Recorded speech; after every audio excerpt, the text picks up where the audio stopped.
สวัสดีพี่น้องก็ต้อนรับเข้าสู่ช่องทิปแชนแนลได้พี่น้องในคลิปนี้ทิปกสิมาเฮ็ดภารกิจสวย FC อยู่ทางฝั่งไทยตามหาล้านอยู่ที่ฝั่งลาวแม่ของล้านแม่นได้พาล้านแต่ไทยมาอยู่ลาวตั้งแต่อายุ6 เดือนจนตอนนี้ผ่านมา18 ปีแล้วยังบ่ได้ข่าวของล้านอีกเลยแม่ของน้องแม่นได้มีลูกอยู่ที่ฝั่งไทยหลังจากนั้นก็พาลูกชายนะกลับมาย่ามครอบครัวหรือว่าพ่อแม่อยู่ทางฝั่งลาวแล้วก็บ่ได้กลับไปฝั่งไทยเลยแล้วก็ขาดการติดต่อจนตอนนี้ก็ล่วงเลยมา18 ปีแล้วแล้วก็พอดีได้มีน้องสาวของพ่อหรือว่าเป็นหน้าของผู้ที่กำลังอยากตามหาอยู่ในลาวนี่แหละเพิ่นได้ติดต่อมาหาทิพย์ว่าอยากตามหาหลานชายทิพย์ก็เลยได้มาเฮ็ดคลิปนี้เพื่อประกาศตามหาเพราะว่าข้อมูลนี่ก็ยังบ่ชัดเจนปานใดนะพี่น้องก็เลยจะใส่พื้นที่ในคลิปนี้เพื่อที่จะให้ FC ทางฝั่งลาวเพื่ออาจจะหูข้อมูลหรือว่ามี FC แถวนั้นสวยกันตามตืมแล้วก็สิได้มาสอบถามหน้าพร้อมว่าข้อมูลอื่นๆที่เพิ่นมียังแน่เอาก็ได้มี Facebook ท่านหนึ่งที่ได้ติดต่อมาชื่อจินตลาอุ่นใจเป็นหน้าหรือว่าในวงเล็บเป็นน้องสาวของพ่อผู้ที่หายซื้อคนที่เพิ่นจะตามหาหรือว่าล้านชายชื่อว่าเด็กชายจิรพัฒน์ใจสุขชื่อลินทีไทยชื่อน้องเฟมเกิดเมื่อวันที่22 เมษายน ปี 2550อายุกลับไปลาว6 เดือนก็คืออายุตอนที่กลับมาลาวในตอนนั้นแม่นอายุ6 เดือนอายุปัจจุบัน18 ปีพอชื่อนายสุวรรณใจสุขชื่อแม่นางนี่บ่ฮู้นามสกุลในตอนนั้นซึ่งบ้านของแม่หรือว่าบ้านของเด็กชายนี่นะก็คืออยู่ตรงกันข้ามกับวัดปากแซงขึ้นไปเป็นดอนแล้วข้ามแม่น้ำเซ่เป็นหมู่บ้านของเขาตอนเขากลับไปแม่ข้ามไปส่งที่ฝั่งสวรรค์เขาขึ้นรถโดยสารสวรรค์จำปาสักก็คือว่าแม่ก็คือคุณย่าเคยขามมาส่งแม่กับน้องมาลาวตอนนั้นเพิ่นขามอยู่ทางสวรรค์และขี่รถลงมาแม่น้องเคยติดต่อมาครั้งหนึ่งหลังจากกลับไปลาวว่าพ่อแม่ทางนั้นบ่ให้กลับมาไทยอีกและยายของน้องก็มีลูกน้อยอายุรุ่นเดียวกันเขาเลยเลี้ยงคู่กันหน้ากับหลานข้อมูลของพ่อน้องพ่อเป็นคนบ้านสโนด1ตำบลสโนดอำเภอวานใหญ่จังหวัดมุกดาหารกลับไปลาวแม่น้องได้ไปแจ้งเกิดที่ลาวอีกบ่ฮู้ข้อมูลจะใส่ชื่อเดียวกันหรือว่าเปลี่ยนอันนี้ก็คือเป็นข้อมูลที่หน้าให้มาเนาะก็คือตามหาน้องเฟมซึ่งมีชื่อจริงก็คือจิรพัฒน์ซึ่งเป็นชื่อไทยแต่ว่าพ่อแม่พาน้องหรือว่าพาลูกกลับมาลาวแล้วเพิ่นก็ไปแจ้งเกิดอยู่ลาวอีกแต่บ่ฮู้ว่าได้เปลี่ยนชื่อบ่หรือว่ายังใส่ชื่อเดิมส่วนอันนี้ก็จะเป็นหูปพ่อของน้องนี่เนาะอายุพ่อตอนนี้ก็ประมาณ40 ปลายกว่าปีส่วนอายุของแม่ก็ประมาณ30 กว่าปีซึ่งหลังจากที่ได้ข้อมูลนี้มาทิพย์ก็ได้ประสานไปทางหมู่ที่อยู่ทางพุ่นแล้วก็ได้หาข้อมูลแล้วก็ได้ติดต่อไปหาลูกในบ้านที่อยู่บ้านที่คิดว่าน่าจะเป็นบ้านในเป่าไม้เพราะว่าตอนนี้หน้าของเพิ่นบ่ได้ให้ซื้อบ้านมาว่าเป็นบ้านยังฮู้แต่ว่าตรงกันข้ามกับวัดปากแซงข้ามแม่น้ำไปแล้วก็ข้ามแม่น้ำเซไปแล้วมันสิเป็นบ้านของเขาเลยที่บ่แน่ใจว่าน้ำเซนี่แม่น้ำคลองบ่หรือว่าข้ามน้ำคลองไปแล้วมันสิมีแม่น้ำเซอีกทีนึงแล้วจึงฮอดบ้านบ่รู้จังได๋ซึ่งทิพย์ก็เลยได้ติดต่อไปทางบ้านปากตาพานซึ่งเป็นบ้านตรงกับข้ามวัดปากแซงเลยแต่ว่าลูกของในบ้านเพิ่นบ่คอยคุ้นชื่อนี้ปานใดก็คือชื่อนี่หรือว่าชื่อน้องเฟมหรือว่าชื่อจิรพัฒน์คือบ่คุ้นเลยแต่ว่าตอนนี้เพิ่นก็กำลังตามหรือว่าหาข้อมูลให้อยู่พี่น้องอันนี้ก็เป็นข้อมูลหรือว่าเป็นเคสที่ติดต่อมาใหม่ซึ่งทิพย์ก็ได้ประสานไปทางนั้นแล้วแต่ว่าก็ยังบ่ทันได้ข้อมูลตอบกลับมาตอนนี้หาก็ติดต่อไปเมื่อกี้นี่แหละพี่น้องเวลาได้ข้อมูลมาก็พยายามถามข้อมูลนำญาติแล้วก็พยายามติดต่อตามข้อมูลที่ได้มาแหละแต่ว่าทิพย์ก็อยากถามข้อมูลเพิ่มเติมอีก บอนที่ขามไปส่งนี่แหละพี่น้องว่ามันได้ขามน้ำคลองแล้วมันมาขามน้ำเสอีกทีนึงบ่หรือว่าเพิ่นอาจจะแบบเว้าซับซ้อนบ่หรือว่าจังได๋นะเพราะว่าข้อมูลนี้บ่แม่นข้อมูลพ่อน้องให้มาโดยตรงแต่ว่าเป็นน้องสาวพ่อที่ติดต่อมาและข้อมูลที่ได้มานี่ก็เป็นข้อมูลที่เพิ่นถามจากแม่ก็คือเป็นคุณย่าของน้องเฟรมนี่เดี๋ยวเฮาสิมาโทรหาเนาะถ้าอยู่ลาวก็จะเอิ้นเพราะว่าเป็นน้องสาวพ่อเดี๋ยวมาให้เพิ่นเว้าข้อมูลอีกทีนึงขอหลัง 16:30 ได้ไหมคะ พี่ยังไม่เลิกงานจะประชุมสายให้แม่เป็นคนเล่าวพอดีอยู่กันคนละที่ ตอนนี้เพิ่นโทรกลับมาแล้วพี่เนาะ6:11 นาทีเอาเด้อโดยสวัสดีค่ะ สบายดี สบายดีเดี๋ยวหายแม่ก่อนจังได๋เหรออ๋อพี่เดเพิ่นเข้ามาแล้วก่อนมาแล้วสวัสดีค่ะ คุณยายเราข้อมูลเลยเพราะว่าตอนนี้บ่แน่ใจเรื่องบ้านนะบ้านบ่ได้บอกค่ะเพราะคุณยายไปส่งเพิ่นซื้อรถได้ซื้อตัวรถสายจำปาสักสุดสายคือเพิ่นข้ามอยู่ด่านขั้วใหญ่นี่เนาะข้ามอยู่ด่านเรือข้ามด่านเรือบ่หรือด่านขั้วข้ามเรือตะกี้ข้ามเรืออ๋ออยู่แถวตลาดอินโดจีนข้ามมาพี่เนาะแม่นมาขึ้นอยู่สวรรค์นั่นขึ้นอยู่สวรรค์ข่อยซื้อตัวให้เพิ่นนั่นจำปาสักสุดสายรถทัวร์เลยจำปาสักสุดสายแต่ว่าเพิ่นบอกข่อยเพิ่นว่าบ้านเพิ่นนั่นข้ามวัดปากแซงอุบลข้ามวัดปากแซงอุบลข้ามอุบลน่ะค่ะข้ามอุบลแหละข้ามน้ำโขงข้ามบ้านเฮาน่ะข้ามไปน้ำโขงไปอีกแล้วก็ข้ามแม่น้ำเซ่ไปอีกแม่เอ้ยเพิ่นว่าข้ามน้ำโขงและข้ามน้ำเซ่แต่ว่าคือวัดปากแซงนี่มันสิเสริงกับสารวัตรเพิ่นอยู่แขวงสารวัตรบ่เพิ่นอยู่แขวงจำปาสักได้วัดปากแซงจำปาสักข้ามอุบลเพิ่นว่าข้ามอุบลข้ามไปทางอุบลนั่นเวลาข้ามทางนั้นน่ะฮอดเลย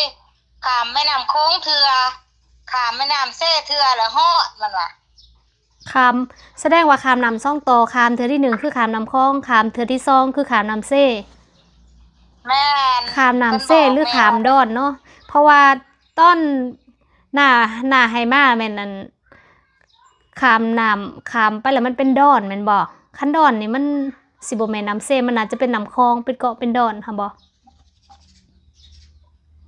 แต่ว่าคันวัดปากแซงนี่มันสิอยู่เสริงสารวัตรนี่บ่แน่ใจว่าสิอยู่ทางพุ่นมีวัดปากแซงอีกบ่อยู่ทางจำปาสักเพราะว่าอุบลนี่มันอยู่จำปาสักพุ่นเด้แม่นบ่อุบลจำปาสักแต่ว่าคันปากแซงนี่มันอยู่สารวัตรแต่มันเป็นเขตอุบลอยู่ปากแซงนั่นแต่ว่ามันสิเสริงกับสารวัตรพี่บ่แต่ว่าสารวัตรจะเป็นจำปาสักแต่บอกว่าที่จำปาสักเวลามันโอนเงินโอนข้ามคือว่าธนาคารจำปาสักโหนะจำปาสักบ่มันว่าจะขึ้นอยู่พุ่นบ่หรือว่าใดๆก็บ่เข้าใจแต่ว่าเพิ่นน่ะอาชีพแม่เพิ่นน่ะปลูกผักอยู่ริมแม่น้ำปลูกผักปลูกหยังกินทำสวนน้ำทางทาว่าซั่นนะโอ้นอกจากที่เพิ่นเคยขามมาบ่อนทางสวรรณเขตนี่เพิ่นเคยขามบ่อนได้ที่ว่าไปฮอดบ้านเพิ่นได้อุบลน่ะบ่เพิ่นว่าขามอุบลขามเพิ่นว่าขามอุบลแม่อุบลมีจักทางบัดนี้แต่มีจักทางก็บ่จักแล้วเพิ่นว่าขามอุบลเพิ่นมาของเพิ่นไปพ้อกันอยู่กรุงเทพแต่เพิ่นมาเวลาแม่ขามไปส่งเพิ่นแม่ละขามเพื่ออยู่ด่านมุกดาหารขึ้นสวรรณเขตเพราะว่าคันแม่นเราอยู่จำปาสักน่ะเราน่าจะไปขามอยู่อุบลแม่นบ่ยันแม่นคันว่าเสิงวัดปากแซงน่าจะยันอยู่แถวสารวัตรนี่ขึ้นสารวัตรขึ้นไปหันแล้วก็นั่งรถต่อไปอีกว่าจักเนาะแต่ว่าหมอว่าต้องขามอีก2เทื่อเด้ขามแม่น้ำ2เทื่อยืนนี่คันขามแม่น้ำ2เทื่อนี่ยันมันอยู่จำปาสักเพราะมันสิขามดอนขามแม่น้ำ2เทื่อหมอเป็นคนเว้าในนี่เลย บักละเอียนคอยกระทาว่าเวลาจังซั่นล่อแรกมันติดต่อมาอยู่บัดเพิ่นเอาผัวใหม่มันโทรมาบอกว่าเอาผัวใหม่ข้อยว่าอย่าเศร้าติดต่อเด้อลูกเด้อแล้วก็หายไปเลยทีนี้แต่ก็หายไปเลยขอยก็บ่ได้เคยว่าสิตัดสวัสดิ์การดินกับลูกกับหลานจังซี่ทางหลังแม่แม่เพิ่นนั่นได้ลูกน้อยซ้ำกันแม่เพิ่นนั่นได้ลูกน้อยซ้ำกันก็ตะเต้มข่อยนี่กับผู้นี้ก็ได้เลือกคู่กันสมัยนั้นตอนนั้นเลือกคู่กันเลยนะบัดนี้พักใหญ่เฮิงเติบแต่นี่โทรมาว่าแม่เฮาสิเอาผัวได้เพิ่นว่าโอ้ยก็เอาโลดแหละลูกก็ว่าเอาโลดแม่ก็บ่หาบ่ปามตามสบายโลดลูกเอ้ยแต่ว่าอย่าถิ่มลูกอย่าถิ่มอย่าป้าลูกเด้อข่อยน่ะแพงลูกไผข่อยน่ะแพงหลายอยู่ข่อยขอเพิ่นบ่ให้ขอลูกนะเพิ่นว่าเพิ่นเมื่อเพิ่นสิมาเนาะฮอกเลยให้เพิ่นเมื่อเพิ่นว่าเพิ่นสิมาแม่ฮัสิมาอยู่ดอกเพิ่นว่าอ๋อเมื่อแหละพ่อแม่สิให้บ่จักแล้วแนวมาท้องอยู่ฝั่งใต้นั่นนะเอาแต่ลูกเมื่อผัวบ่เมื่อตอนนั้นผัวติดสาวขอยิงต้นนี่ต้นแท้ๆนางเอ้ยเว้าตรงๆอ๋อคันสิเว้าแล้วเมียก็อยากหายผัวเนาะเพิ่นน้อยใจเพิ่นเลยเมื่อก็บ่ข่อยนี่แหละอีต้นมันก็จะพาลูกเมื่อหาแม่ลูกใหญ่ได้ลูก6 7เดือนแล้วนะอ๋อ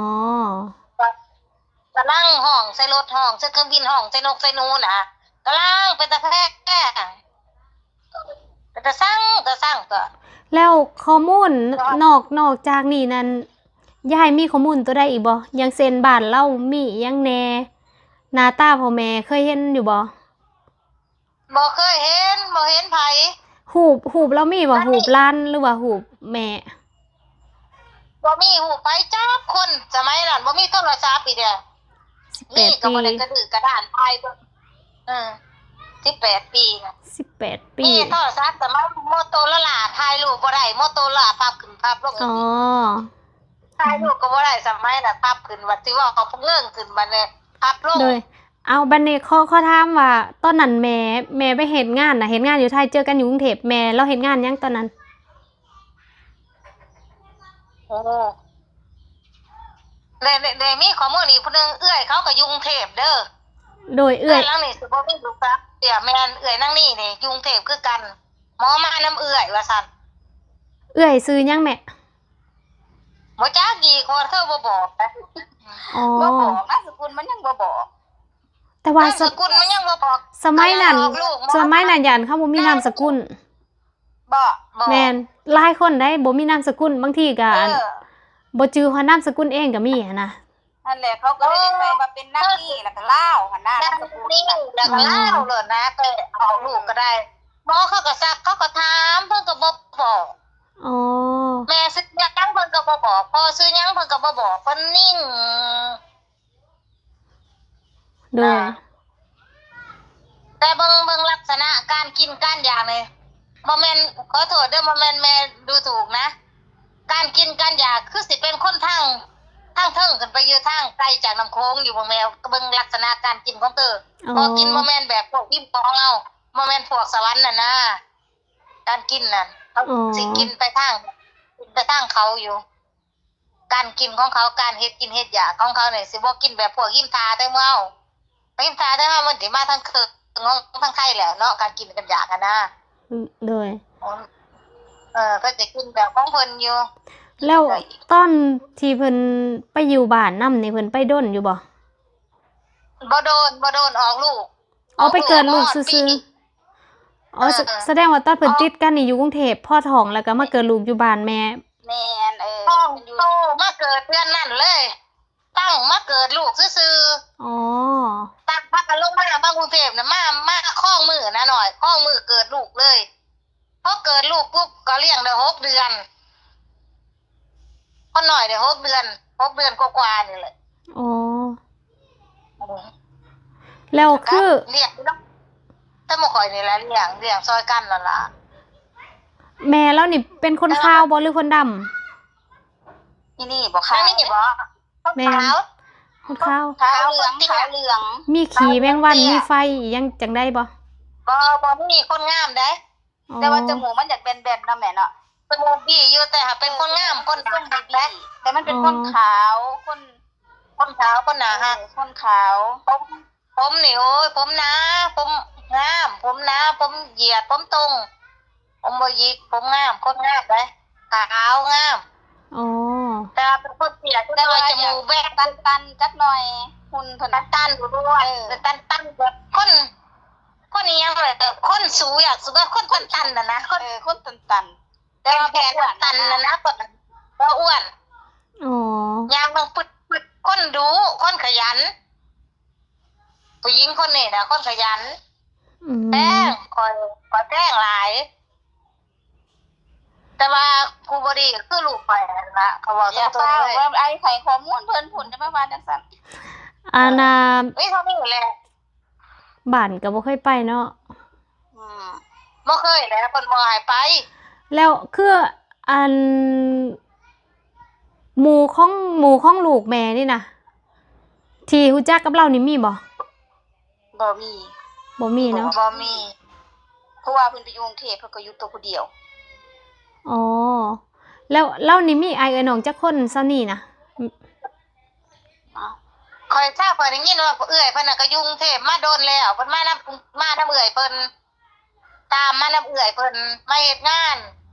สิมาเจอกับผู้ชายคนนี้แล้วก็ท้องอยู่แล้วก็มาออกลูก มาออกลูกแล้วมันบ่เป็นการหรือว่าได้เบิ่งไปบ่เป็นกาก็เลยอยากเมื่อหาแม่บอกเขาว่าห้ามสิมาอยู่ดอก จักคนมันบอกอยู่บ่มีจักค บ่ น จักมันบ่บอกมันมีแต่ว่าเอื้อยมันเองก็เด็ก เอื้อยแล้วก็มีน้องผู้เกิดใหม่พร้อมลูก เพราะมันว่าบัดไปหอดมันว่าแม่มันก็เกิดลูกพร้อมกันกับต่อเฟ้มเนี่ย ลูกซื้อหยังหูอยู่บ่ บ่ลูกอันผู้ลูกแม่เพิ่นน่ะบ่ แม่น บ่รู้เลย ป้าข่อยถอยไปอย่างมีสัมพันธ์แล้วยังหายแล้วเต้ ได้นี่โทรบ่ได้แล้วบ่มีเบอร์มัน เบอ ล็อก ร์ จนใส่ต่อบ่ได้นะติดต่อบ่ได้ บ่มีหมูเนาะฮู้แต่ว่าซื้อนี่ ซื้อนี่ คือนี่นั่ง ว่า นี่ อยู่ทางบ้านซื้อนี่คือกันบ่ แล้วว่าอยู่ทางพุ่นจังสิซื้อหยังส่วนมากคนทางพุ่นขามามีแต่เปลี่ยนซื้อบ่ทุกคนจ้าก็คือเว้าตัวข่อยนะว่าเจ้ามีแต่เปลี่ยนซื้อบ่ทุกคนคือลูกหาข่อยทุกคนก็ซื้อหยังขามานี่เวียดนามซื้อแก้วเลยไปฮอดปักใต้ซื้อควันเลยไปฮอดพุ่นไปซื้อเก๋ไปเลยลูกสาวข่อยเองลูกหาข่อยนั่นนะก็เว้าใกล้ๆตัวเองน่ะนะส่วนมากมันสิเป็นเน้น แต่ก็สิเอาเป็ดหนาแต่ว่ามันน่าสิใส่ซื้อจริงมันอยู่หรอกน่าสิซื้อนี่นี่ล่ะมันเพราะว่ามันคนซื้อๆไงมันบ่คนปานใด คน อืม ซื่อๆดอกคนบ่มีเหล่ห์เหลี่ยมดอก ซื้อนี่ คนน่ะ ก็นั่นเพิ่นน่ะ18แล้ว อ๋อ เพื่อว่ามาเฮ็ดงานเมืองไทยนำแม่เพิ่นหรือว่า ไปอย่างนั้นน่ะว่าเพิ่น จะไปคลองมาคลอง แต่ว่าเมื่อพุ่นมันก็สิแจ้งเกิดให้อยู่นั่นล่ะเพราะว่ามัน6 เดือนนึงเนาะ ว่ามันแจ้งเกิด มันว่ามันแจ้งเกิดทั้งลาวอีกมันว่ามันบอกก็เยอะคำนี่ อ๋อ เอามาเฮาก็แจ้งเกิดเด้อแม่เด้อพุ่นน่ะก็บ่เป็นหยังลูกเอ้ยก็ว่า บ่รู้ว่ามันสิใส่ซื้อหยังสิใส่ซื้อคือเฮาเปล่าสินะ แล้ว แต่ว่าซื้อแล้วก็ มีเบอร์โทรนั่นบ่เบอร์โทรนั่นทิมหรือยังเคยจดไว้อยู่บ่18 ปีก่อน บ่8 ปีแล้วบ่มีเบอร์โทร เก่าล่ะ เก่าเกินราคาสิแล้วเขาว่าคันบุญมีมันก็สิเห็นดอกลูกบุญมีก็แล้วไป อ๋อ แต่ว่าคันหมอมานำคันหมอมานำย้ายน่ะย้ายมาเยอะทั้งปีแล้วคันหมอมานำกับพี่น้องทั้งพุ่นก็มีอยู่นะทางบ้านเก่านะแต่มันมาถ้าว่าตัวนั่งนี่มันมาน่ะ อ๋อ แต่ว่ามันขามมาหายายอยู่บ้านมันมีพี่น้องอยู่บ้านเก่าแถวกลางบ้านเขารู้จักมันอยู่ อ๋อ ตอนนี้ เขาอยากติดต่อมา พากันย้ายบ้าน ตอนที่หลังที่เพิ่นมาอยู่นั่นบ่แม่นหลังทุกมื้อนี่อ๋อ แต่ยังอยู่บ้านนั่นบ่หรือว่าย้ายไปบ้านอื่น ย้ายอยู่บ้านอื่น อยากมาบ้านอื่นแต่ว่ามีพี่มีน้องอยู่แถวนั้นเพิ่นรู้จักอยู่คันว่าเพิ่นตั้งใจสิมาหานั่น อ๋อ ถ้าว่าถ้าเพิ่นน่ะตั้งใจสิมาหาเฮานี่เจอเพราะมีพี่มีน้องมีป้ามีลูกมีหยังแถวนั้นเขารู้จักมันเบิดนะเขาก็หากระแพงมันทุกคนอยู่ อ๋อ คือข้อมูลที่อันเอื้อยให้มานี่เป็นข้อมูล ที่อยู่เก่าบ่หรือที่อยู่ใหม่ ที่อยู่เก่าที่อยู่เก่า อ๋อเป็นที่อยู่เก่าเนอะ ที่พิ่คยมนั่นล่ะ อ๋อ ที่เพิ่นเคยมาอยู่ตอนนั้นเพื่อว่าเพิ่นจะรู้จักว่าบ้านหลังนี้เพิ่นเคยมาอยู่น่ะนะ ค่ะ เพอบ้านหลังใหม่เพิ่นบ่เคยมา อ๋อ แต่ว่าคันเพิ่นอยากมาอยากติดต่อเพิ่นมาแต่นั้นถามแถวบ้านเขาก็รู้จักเพราะว่าเพิ่นรู้จักเพิ่นเคยอยู่หั่น ค่ะ 6 เดือน 7 เดือนอยู่นั่นน่ะเพิ่นก็บ่ได้อยู่ถึงปีหรอก คือตายอยู่บ่แม่นคือ แต่เสี่ยวเขาออกมาออกลูกคือซื่อนั่นนะหน่อยบอกตรงๆก็ไป ค่ะ เสี่ยวมาออกลูกกับลูกเขาหอบได้ใหญ่ได้เขาก็อยากเมื่อฮะพอแต่พวกยังน้อย มันก็บ่เมื่อมันเมื่อยากอุ้มยากแม่ก็ไปส่งที่ฮอดสวรรค์พุ่นเด้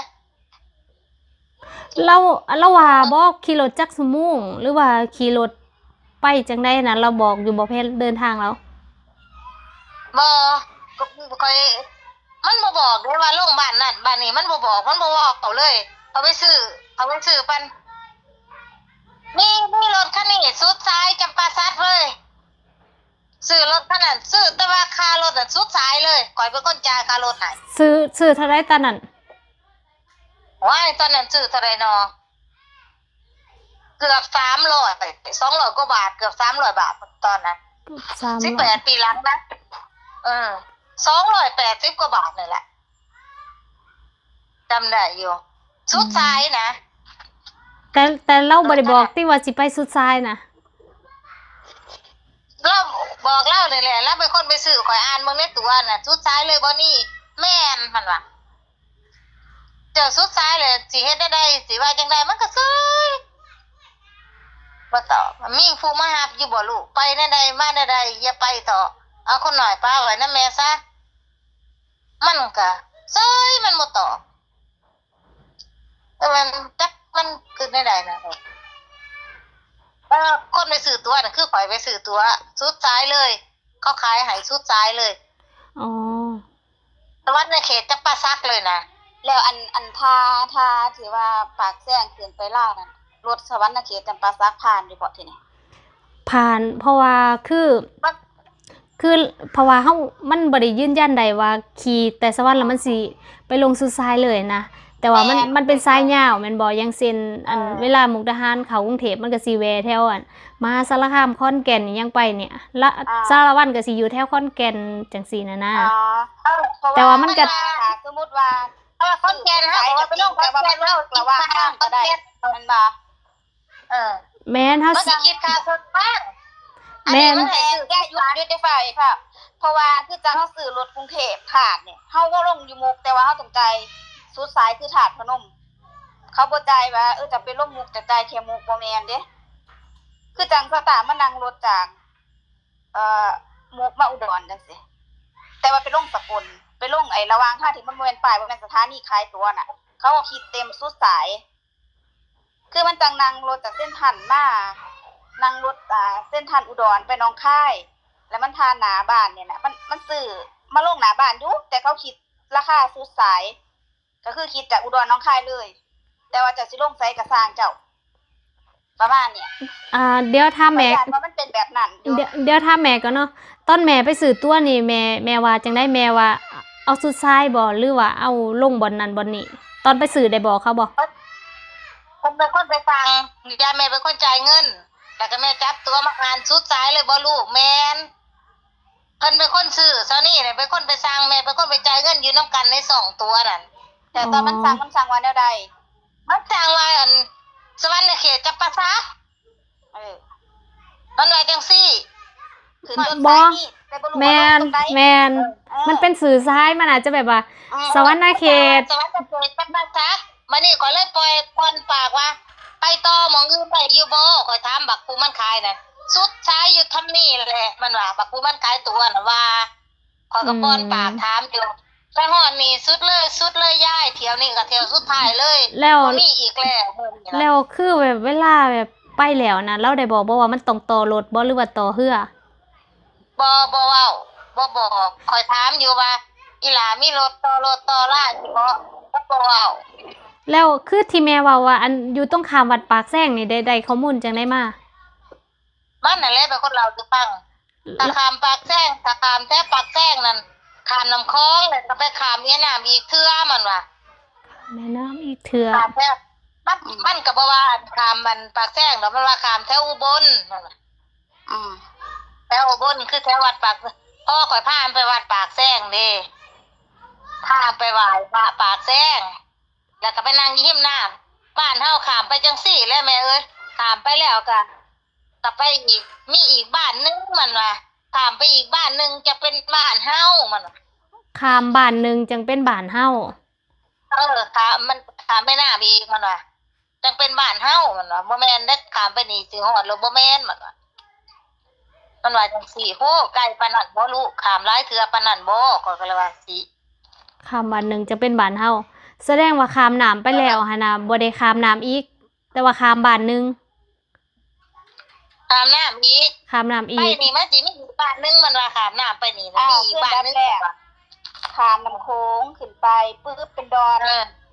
เป็นดอนจังมีอีกบ้านนึงมันว่าแต่บ่แม่นบ้านเฮา ไม่ได้หันเป็นคามน้ำโค้งเป็นหมู่บ้าน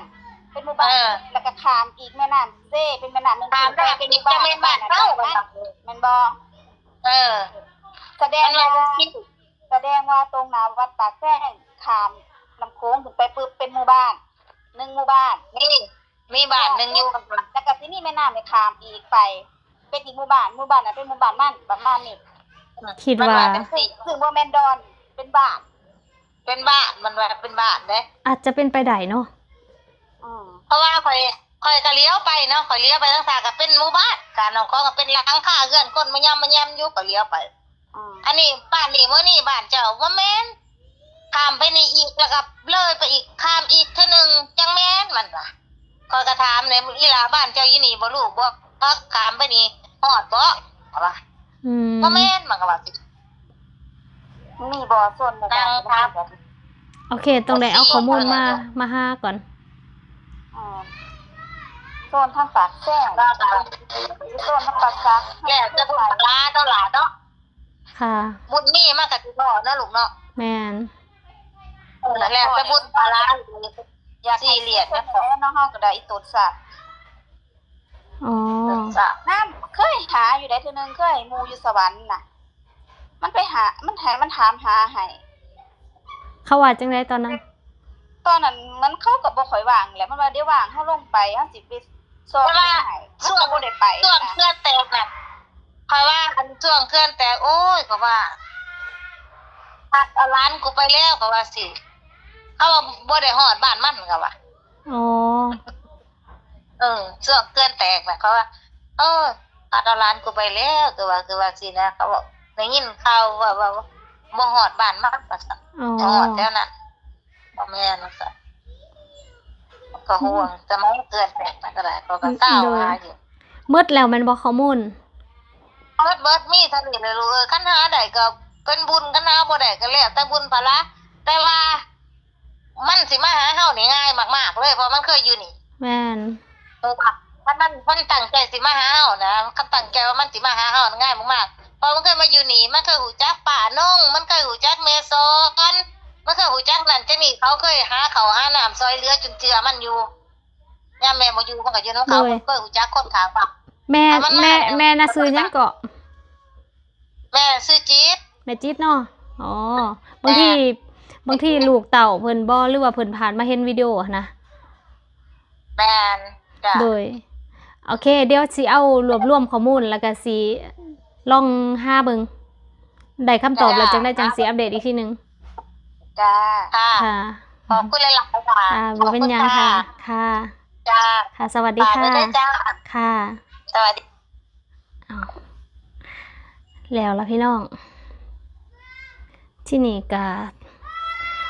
รวบรวมข้อมูลในการตามหาก็คือมั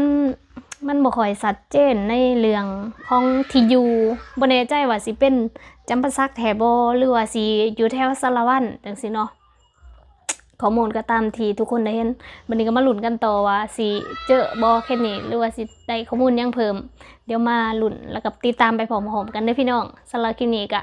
ถ้าพี่น้องคิดเห็นว่ามีประโยชน์ก็ฝากกดไลค์กดแชร์เพื่อเป็นกำลังใจให้ทางทีมงานช่วยกันตามหาแล้วก็เป็นกำลังใจให้ญาติพี่น้องเนาะในการตั้งตารอคอยที่จะได้พบญาติ สำหรับคลิปนี้สิบกาขอจบไปเพียงเท่านี้เด้อพี่น้องเจอกันใหม่ในคลิปหน้าสวัสดี